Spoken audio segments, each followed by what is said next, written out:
কোনো মহিলা যদি 4টা কাজ করতে পারে, 1 5 ওয়াক্ত সালাত, মনে রাখবেন জীবনে একটা জিনিসের সাথে কোনোদিন আপোষ করবেন না, সেটার নাম নামাজ সালাত। কোনো দিন বলবেন না আচ্ছা কাল থেকে পড়বো, আচ্ছা পরে পড়বো, আচ্ছা দেখি পড়বো ইনশাআল্লাহ, এইরকম জীবনে কোনোদিন আপোষ করবেন না। পৃথিবীতে একটা কাজ এত জরুরি, এত জরুরি, এত জরুরি, মানুষের জীবদ্দশায় পৃথিবীতে এত জরুরি কোনো কাজ নেই। বলেন তো সেটা কি? সেটা সালাত। অজু করে পড়তে হয় সালাত, তো পানি নেই, ও তেমন করে পড়েন, বলে মাটি নেই, এমনিতেই পড়েন। পশ্চিম দিকে কেবলার দিকে মুখ করে পড়তে হলে কেবলা বোঝা যায় না, এমনিতেই পড়েন। পরিষ্কার কাপড় পরে পড়তে হলে পরিষ্কার কাপড় নাই, যাতে পেশাব পায়খানা লেগে আছে সেটা পরে পড়েন। কোনো কাপড়ই নাই, উলঙ্গ হয়ে পড়েন। আমি দৌড়িয়ে চলে যাচ্ছি, শত্রু পিছন দিকে তাড়া দিয়েছে, ওইভাবেই পড়েন। আমি গাড়িতে উঠে আছি, শিকল ধরে আছি, ঠেল মানে না, বলে এইভাবেই পড়েন। অবাক ইবাদত, এরকম ইবাদত দুনিয়াতে নেই। সিয়াম রোজা অসুস্থ আপনি এখন করবেন না, পরে করিয়ে, ঠিক আছে।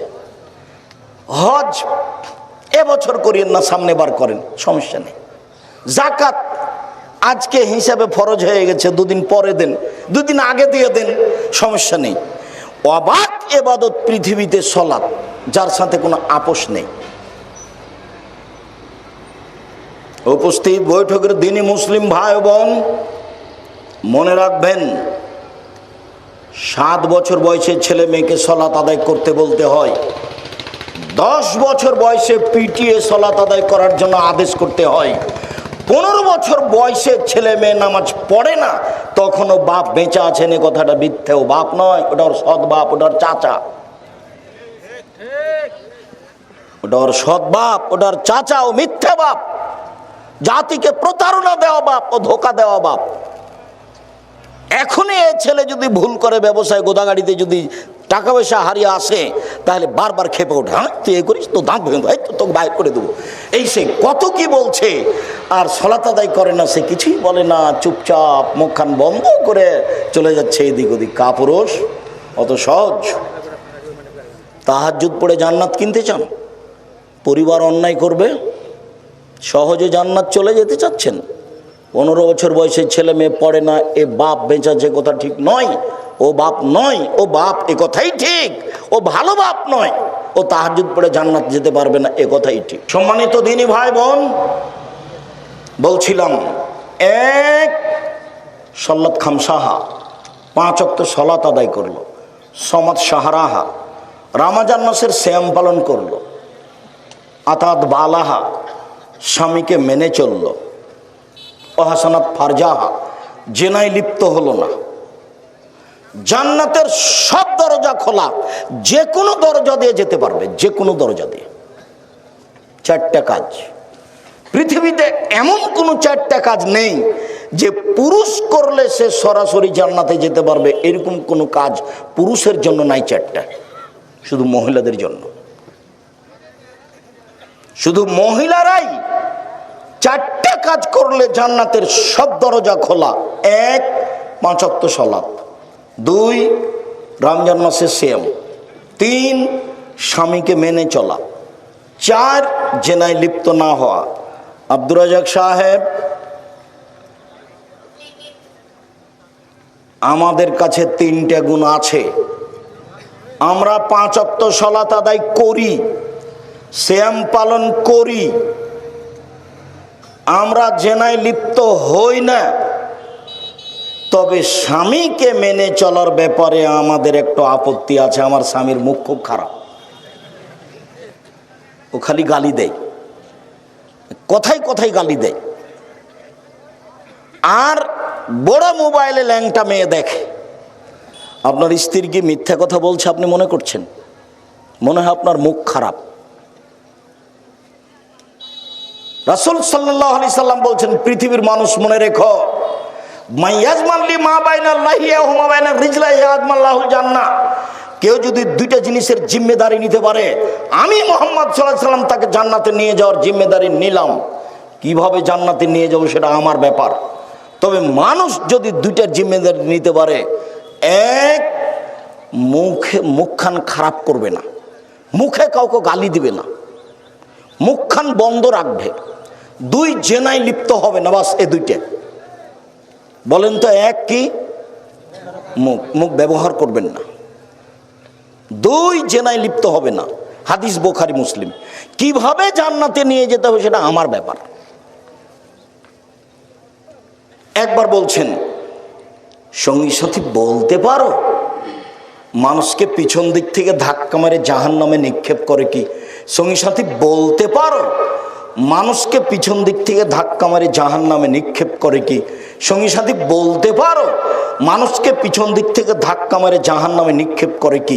এ কথা বলতে বলতেই জিভাটা ধরে না, বলছে দেখো সঙ্গী সাথী দেখ, জিভা, এই মুখ মানুষকে পিছন দিক থেকে ধাক্কা মেরে জাহান্নামে নিক্ষেপ করে। বউ তো আপনার স্ত্রী, তার সাথে তো মিলামিশা করেন, সে তো ভাত রান্না করে দেয়, সে তো রুটি তৈরি করে দেয়, সে তো চাঁপাইনবাবগঞ্জ রাজশাহীর মহিলা, সব কিছু তার কাছে করিয়ে নেন। সৌদি আরবের মহিলা হলে বুঝতে পারতেন মহিলা কাকে বলে। একটু কাজ করতে বললে বলতো, আমি কি আপনার দাসী নাকি, কাজ করতে এসেছি? কেন আপনার মুখখান খারাপ হবে? কেন খারাপ হবে? রাসূল সাল্লাল্লাহু আলাইহি সাল্লাম বলছেন, সঙ্গী সাথী বলতে পারো মায়াদখুলু নাসা নারা আকসার আও কাফিরান। সঙ্গী সাথী বলতে পারো মানুষ বেশি বেশি জাহান্নামে যায় কেন? সঙ্গী সাথী বলতে পারো মানুষ বেশি বেশি জাহান্নামে যাবে কেন? তখন সাহাবীগণ বলছেন, আল্লাহ রাসূল ভালো জানেন। তা আল্লাহ রাসূল বলছেন, আল ফারজাল ফাম, মুখের কারণে আর লজ্জা স্থানের কারণে, জেনার কারণে আর মুখখান খারাপ হওয়ার কারণে। একদিন আবু মুসা আশারী বলছেন, সঙ্গী সাথী কাইফা বিকুম হবে জামানিন, তোমাদের কি হবে, যুগের কি হবে, তোমাদের কি হবে, যুগের কি হবে, তোমাদের কি হবে, যুগের কি হবে। এই যে উবকি তুম ফি হোসালাতে মিনান নাস, যেদিন সমাজের লোক হবে আগাছা, সবাই যেদিন খারাপ হবে সেদিন তোমাদের কি হবে, যুগের কি হবে। মানুষের ভিতরে আমানতদারি থাকবে না, সবাই পয়সা আত্মসাৎ করবে। মসজিদের সভাপতি, মাদ্রাসার সভাপতি, স্কুলের সভাপতি, চেয়ারম্যান, মেম্বার, এমপি, মন্ত্রী, যারা যেখানে আছে সবাই যেদিন প্রায় টাকা মেরে খাবে সেদিন তোমাদের কি হবে, যুগের কি হবে। শোনো সঙ্গী সাথী, এ দেখো এ দেখো এ দেখো, হইচই দাঙ্গা বাহাঙ্গামা মতবিরোধ যখন এভাবে ঢুকে যাবে, ডান হাতের আঙ্গুলগুলোকে বাম হাতের আঙ্গুলের ঢুকে দিলেন, যে হইচই যখন এরকম শুরু হয়ে যাবে, মতবিরোধ যখন এরকম শুরু হয়ে যাবে, তখন তোমাদের কি হবে, যুগের কি হবে, তোমাদের কি হবে, যুগের কি হবে। তখন সাহাবী বলছেন, বলেন কি করতে হবে, আপনি বলেন। তখন উত্তরে বললেন যে মুখখান বন্ধ রেখো, আলজিম লিসানাক, মুখখান বন্ধ রেখো। আব্দুর রাজ্জাক সাহেব চারটা জিনিস করলে জান্নাত পাবে, এ কথাই ঠিক। তবে আমার স্বামীর মুখ খারাপ, সেই জন্য চাইলেও আমি তাকে যথাযথভাবে মূল্যায়ন করতে পারি না। আমার মন চাই যে তার কাপড় চোপড় পরিষ্কার করে দিই, আমার মন চাই যে আমি আমার নাম ধরে ডাকুক, আমি এক গ্লাস পানি নিয়ে যে দিই, কিন্তু তার মুখটা এত খারাপ, আমি কষ্ট পাই। এরপর থেকে আপনার মুখটা যেন ভালো হয়, পরিবর্তন করেন। দোকানপাটে বসে আড্ডা পিটবেন না, দোকানপাটে বসে কারো বদনাম করবেন না। চিরদিনের জন্য দোকানপাটে বসে আড্ডা পিটা গল্প করা নিষেধ করে যাচ্ছে, ওকে 2 পায়ের নিচে রেখে দেন।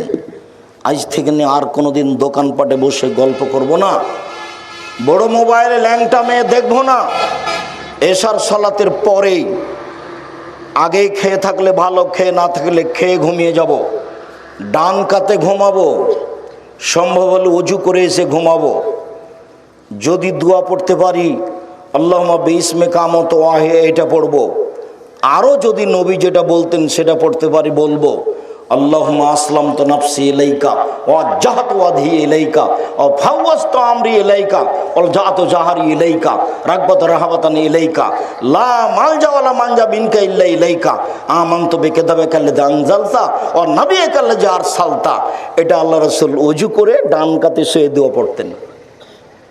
বড় যে আব্দুর রাজ্জাক সাহেব তা আপনার সময় থাকলো 3 মাস, এই তোমাদের সময় থাকলো 24 ঘন্টা। বই আইনে রাসূল সাল্লাল্লাহু আলাইহি ওয়াসাল্লাম দোয়া অধ্যায়, এই দোয়া মুখস্থ করতেই হবে।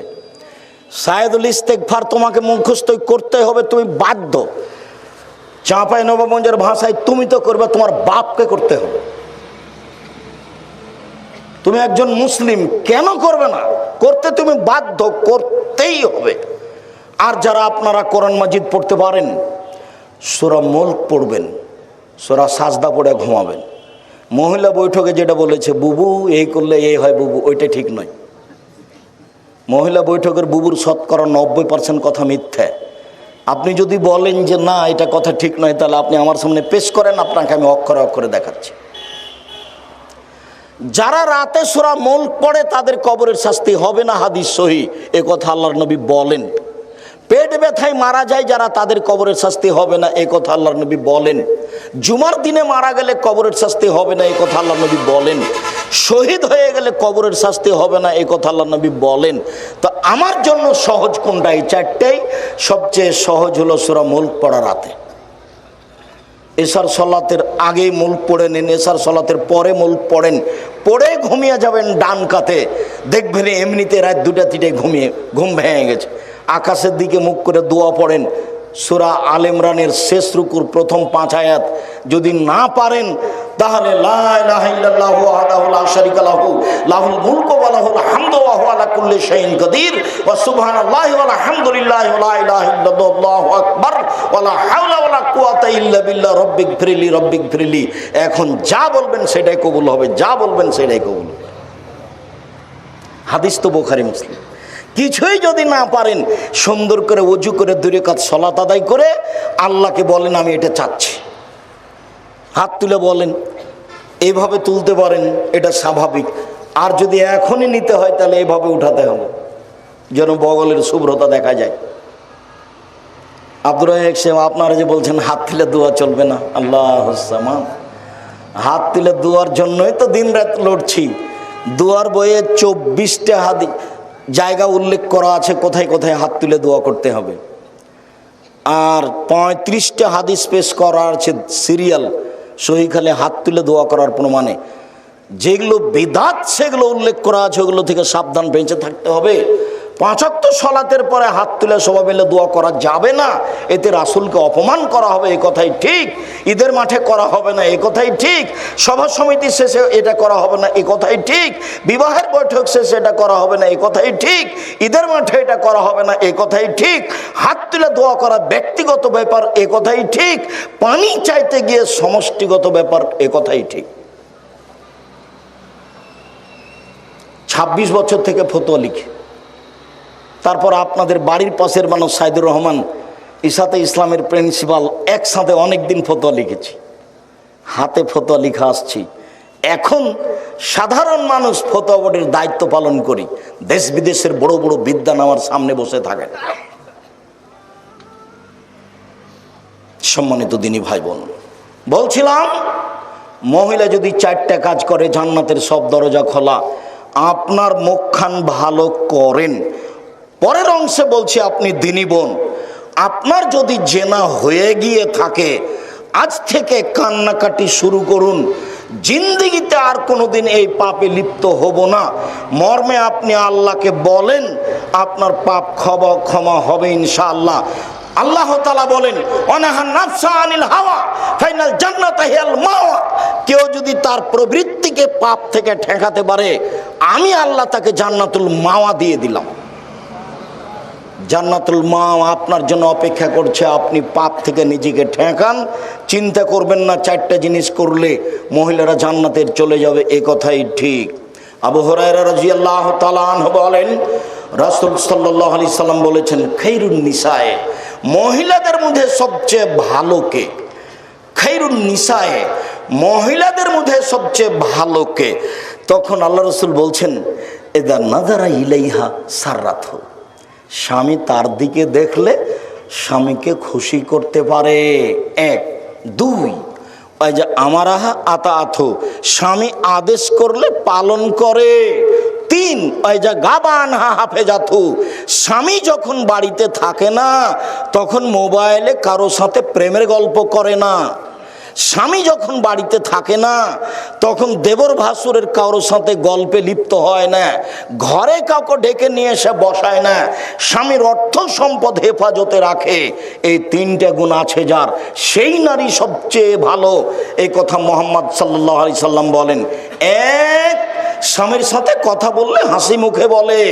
দুই, স্বামী আদেশ করলে পালন করে। তিন, স্বামী বাড়িতে না থাকলে নিজেকে হেফাজতে রাখে। তিনটা গুণ আছে যার, সেই সবচেয়ে ভালো নারী। সম্মানিত দিনী ভাই বোন, আবু সাঈদ খুদরি রাদিয়াল্লাহু তাআলা আনহু বলেন, রাসূল সাল্লাল্লাহু আলাইহি সাল্লাম বলেছেন, আরবাতুন নিসাদা, চারটা জিনিস আছে যার, সব কিছু আছে তার। চারটা জিনিস নেই যার, কোনো কিছু নেই তার। চারটা জিনিস আছে যার, সব কিছু আছে তার। চারটা জিনিস আছে যার, সব কিছু আছে তার। এক, আল মারাতুস সালেহা, ভালো স্ত্রী, পর্দা করে, কথা মানে, যে গুণ আগে বলা হলো। দুই, আল জারুস সালেহ, ভালো প্রতিবেশী। ভালো প্রতিবেশী কাকে বলে? সুবিধাই থাকে, অসুবিধাই থাকে। খারাপ প্রতিবেশী কাকে বলে? আপনার ছেলেটা ভাত খাওয়ার পরে খেয়াল করেনি, প্লেটের পানি এভাবে চালিয়ে দিয়েছে, প্রতিবেশীর দেওয়ালে গিয়ে লেগে গেছে, এই যে লেগে গেল। যা বলে, প্রতিবেশীর ছাগলের সিম গাছ খেয়ে নিয়েছে, সিম ধরে ধরে। এইবার বোঝা যাবে ভালোবাসা কাকে বলে, এবার বোঝা যাবে প্রতিবেশী কাকে বলে। প্রতিবেশী ভালো যার, চারটে জিনিস আছে যার, সব কিছু আছে তার। প্রতিবেশী ভালো যার, সব কিছু আছে তার। তিন, আল মারকাবুল হানি, একটা ভালো গাড়ি আছে যার, সাইকেলটার কোনো সময় চেন পড়ে না। আর যদি সাইকেল উঠলেই চেন পড়ে তাহলে বুঝতে হবে খারাপ। চার, আল বাইতুল ওয়াসি, প্রশস্ত ঘর। মেহমানকে খেতে দিতে হবে, বসতে দিতে হবে, তার জন্য অন্তত বৈঠকখানাটা বড় হতে হবে। আর যেটা বলেছি সেটা খুব মনে রাখবেন ভালোভাবে। খবরদার, বাপের স্বভাবে ফিরে যেতে হবে। আপনার স্ত্রীকে মায়ের স্বভাবে ফিরে যেতে হবে। 150 চাউল রান্না করতে হবে না, হাফ কেজি 2 কেজি রান্না করতে হবে। সারাদিন মেহমানে খাবে, আপনি খাবেন। সকালে রাতে গরুতে খাবে, সকালে পাখিতে খাবে। 150 চাউল রান্না করে মেহমান আসলে চানাচুর বিস্কুট দিয়ে বিদায় করেন, এটা ঠিক নয়। মেহমানকে মূল্যায়ন করতে হবে, ফকিরকে খেতে দিতে হবে। সবচেয়ে শক্তিশালী ইবাদত হলো দান। মেহমানকে, ফকির মিসকিনকে খেতে দেওয়া দান। দানের চেয়ে শক্তিশালী ইবাদত, পাওয়ারফুল, ক্ষমতাধর ইবাদত পৃথিবীতে নেই। সম্মানিত দিনী ভাই বোন, বলছিলাম রাসূল সাল্লাল্লাহু আলাইহি সাল্লাম বলেন, আদ-দুনিয়া কুল্লুহা মাতা ও খায়রু মাতা'আদ দুনিয়া আল মারাতুস সালেহা। গোটা পৃথিবী সম্পদ, সবচেয়ে উত্তম সম্পদ হচ্ছে ভালো স্ত্রী। গোটা পৃথিবী সম্পদ, সবচেয়ে উত্তম ভালো সম্পদ হচ্ছে ভালো স্ত্রী। সাওবান রাদিয়াল্লাহু তাআলা আনহু বলছেন, লাইন আলিম তো আইয়ু শাইইন আফদাল ফানাত্তাখিযাহু, আমরা যদি জানতাম সবচেয়ে ভালো সম্পদ কোনটা, তার যাকাত লাগে না। যদি জানতাম সবচেয়ে ভালো সম্পদ কোনটা, যার যাকাত লাগে না। যদি জানতাম সবচেয়ে ভালো সম্পদ কোনটা, সংগ্রহ করে রাখতাম, যার যাকাত লাগে না। বলতে বলতেই আল্লাহ রাসূল বলছেন, শোনো, সবচেয়ে ভালো সম্পদ এক, লিসানুন যাকির, ওই জিহ্বা, যে জিহ্বা সুবহানাল্লাহ, আলহামদুলিল্লাহ, আল্লাহু আকবার, তাসবিহ তাহলিল জিকির আজকার করতে পারে। দুই, কালবুন শাকির, ওই অন্তর সঞ্চিত সম্পদ, দামি সম্পদ, যে অন্তর অল্পতেই খুশি, যাক আলহামদুলিল্লাহ, আল্লাহ যা দিয়েছে আলহামদুলিল্লাহ। তিন,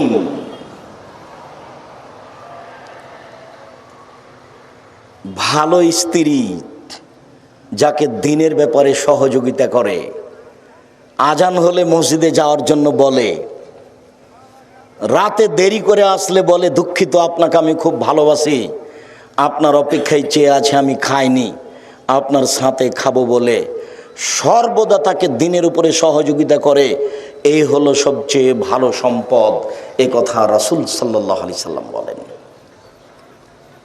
সম্মানিত দিনী ভাই বোন, মহান আল্লাহ বলেন, ওয়াকারনা ফি বুয়ুতিকুন্না ওয়ালা তাবাররাজনা তাবারুজাল জাহিলিয়াতিল উলা।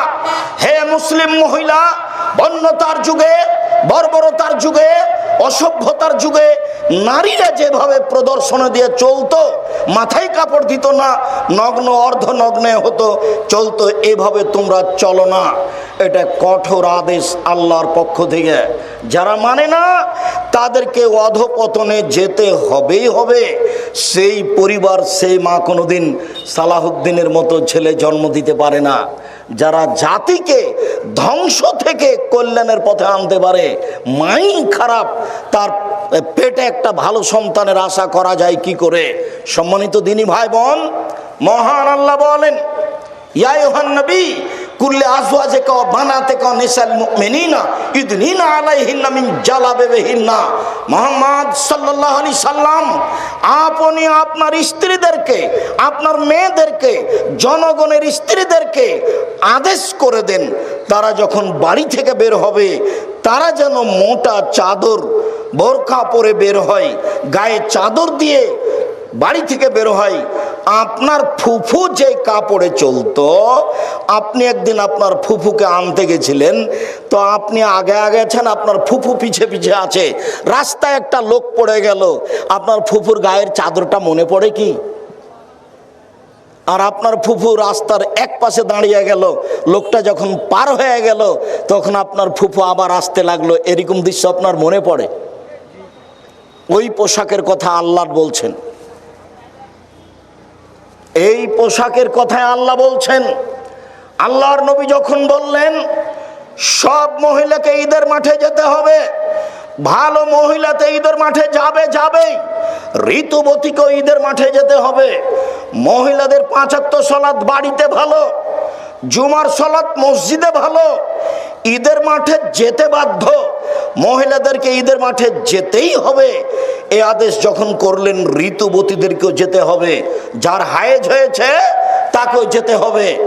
তখন মহিলারা বলে উঠল, আল্লাহর নবী, আমাদের মধ্যে এতগুলো মহিলা, এমনও মহিলা আছে যার গায়ের চাদর নেই, সে কেমনে যাবে? মানে বাইরে বের হতে হলে গায়ের চাদর লাগবে। তখন আল্লাহ রাসূল বলছেন, লিতুল বিসাহা সাহিব তাহা মিন জিলবাবিহা, তার বান্ধবী তাকে একটা চাদর দিয়ে দিবে। আগে মানুষ আর একজনের কাপড় নিয়ে আত্মীয় স্বজনের বাড়ি যেত, ওইটা বুখারী মুসলিমের হাদিস। তাকে নিজেই চাদর তৈরি করতে হবে রাস্তায় বের হওয়ার মতো, ঈদের মাঠে যাওয়ার মতো। যদি না থাকে আর কারো নিয়ে যাবে। নগ্ন হয়ে চলার আদেশটা কোথায়, সুযোগটা কোথায়? আপনি যে একজন পিতা দায়িত্ব পালন করলেন, কি দায়িত্ব পালন করছেন একটু এদিকে লক্ষ্য করেন। এক খেলে চেয়ে থাকবেন, এই ছেলে বক্তব্যের সঙ্গে মুনাফিকি করবে না, অমনোযোগী হবে না কখনো, এক খেলে চেয়ে থাকো। পাখি যেন মনে করে তুমি পাথর, এইভাবে এক খেলে বসে থাকবা। সিনফান বিন আহলিন নার লাম আরাহুমা, আল্লাহ নবী বলছেন 2 শ্রেণীর মানুষ জাহান্নামে যাবে, আমি তাদের দেখিনি, ওরা জাহান্নামে যাবে, ওদের আমি দেখিনি। এক শ্রেণীর মানুষ যাদের হাতে থাকবে লাঠি, গাভীর লেজের মতো, একদিক মোটা একদিক চিকন, একদিক মোটা একদিক চিকন, এরা মানুষকে মারবে, এরা জাহান্নামে যাবে। আরেক শ্রেণীর মানুষ নিসাউন, মহিলা, কাশে এতন, কাপড় পরে থাকে আর এতন উলঙ্গ। দেখেন, কাপড় পরে উলঙ্গ হয়ে থাকে, এই কথা আল্লাহ নবী বলছে। 1450 বছর আগেকার এই বাক্য। নিসাউন, মহিলা, কাশে এতন, কাপড় পরে থাকে আর এতন উলঙ্গ।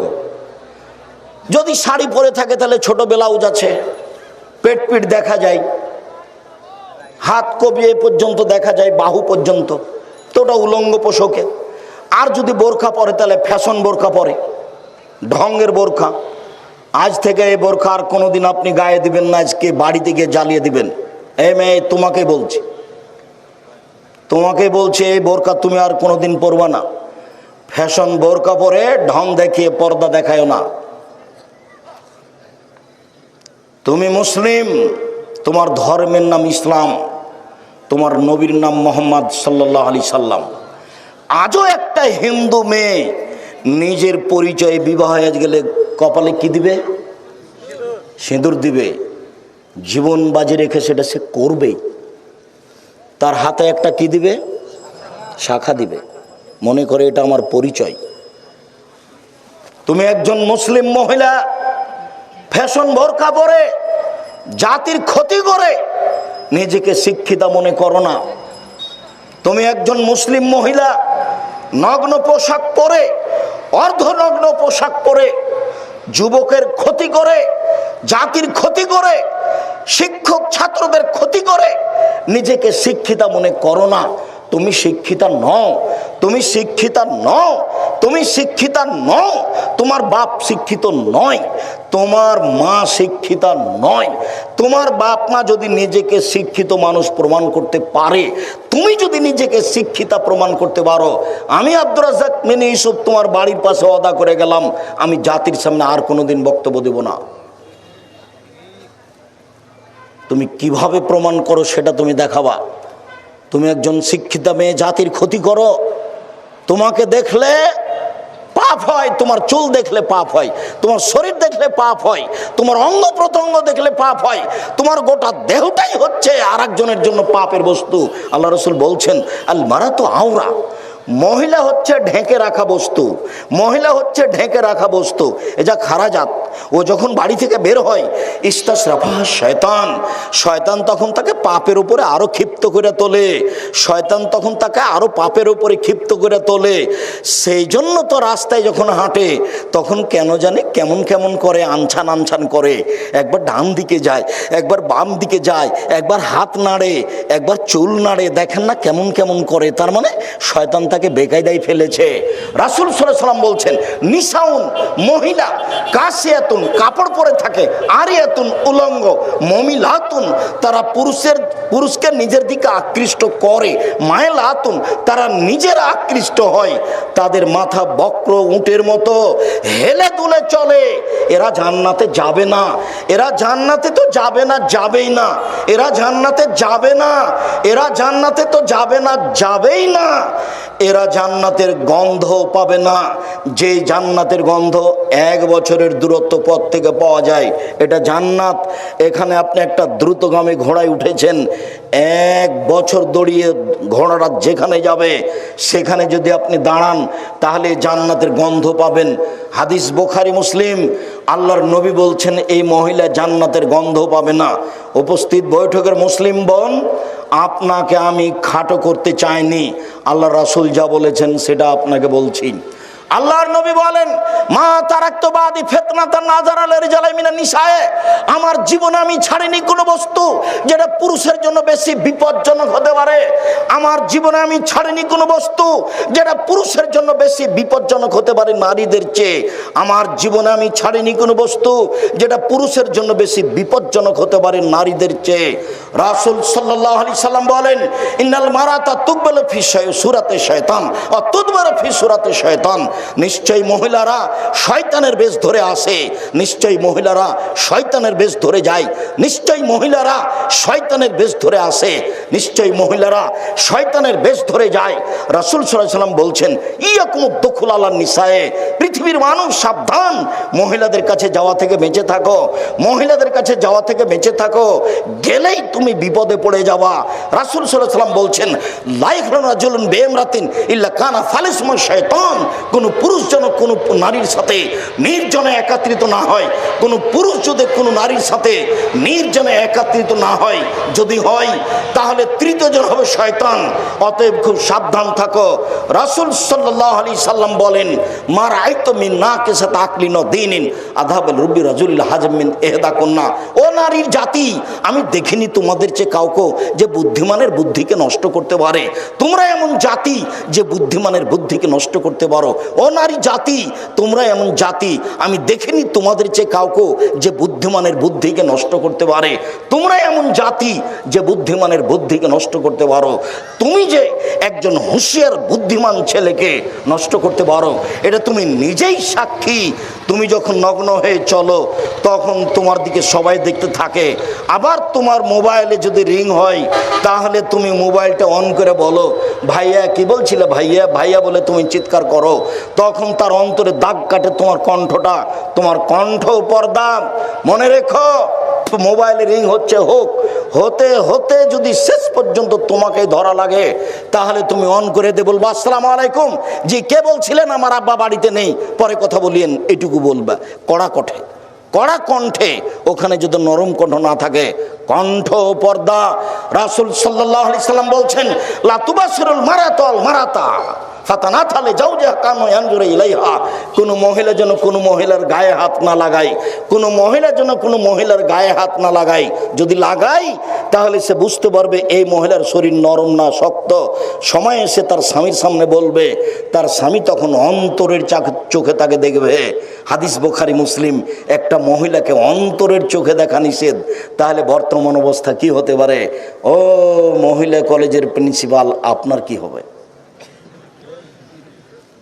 গার্লস স্কুলের প্রিন্সিপাল, আপনার কি হবে? ও সভাপতি সাহেব, গার্লস স্কুল খুলেছেন যারা, আপনাদের কি হবে? সরকার তো, আব্দুল্লাহ তো বলল, রাস্তাঘাট আর কারেন্টের ব্যবস্থা করার সাথে সাথে এদেশে যদি আরও 50টা বিশ্ববিদ্যালয় খোলা হতো, একেবারে বিদেশ থেকে ভারত থেকে মহিলা নিয়ে এসে এদেশে মহিলাদের মাধ্যমে মহিলা ডাক্তার করা হতো, ভারত থেকে আরও অন্য কোনো দেশ থেকে বড় বড় ডাক্তার নিয়ে এসে এদেশের ছেলেদেরকে বড় ডাক্তার করা হতো, তাহলে কি দেশের সুবিধা হতো না? আমার আপনার টাকা কোথায় খরচ হচ্ছে, আমরা কিভাবে দিন কাটাচ্ছি, এগুলো আব্দুল্লাহর বক্তব্য বাস্তবে অক্ষরে অক্ষরে বাস্তবায়ন করার চেষ্টা করতে হবে।